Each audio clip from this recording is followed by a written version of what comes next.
உங்களுக்கு வாக்கு கொடுக்கிறார். ஒரு வாக்குத்தத்தமாகவே நீங்க அதை வைத்து ஜெபிங்க. தேவனே, நாங்கள் கிரகிக்க முடியாத அளவுக்கு ஒரு பெரிய காரியத்தை எங்க வாழ்க்கையில செய்வேன் இன்றைக்கு வாக்கு கொடுத்திருக்கிறீங்கப்பா. உமக்கு ஸ்தோத்திரம்.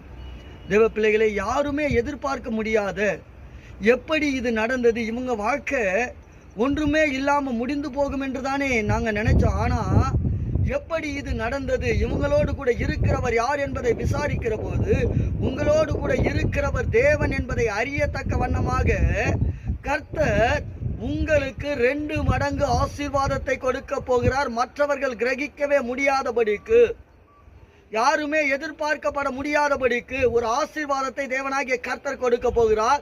நீங்க இந்த 9வது மாசத்திலிருந்து படிப்படியா தேவனுடைய ஆசீர்வாதத்தை பெற்று வரப்போகிற ஜனவரி மாசத்துல மிகப்பெரிய ஒரு சாட்சியாய் கர்த்தர் உங்களை வாழ வைக்க போகிறார். நான் இழந்தவைகளை என் தேவன் மற்ற ஜனங்கள் கிரகிக்க முடியும்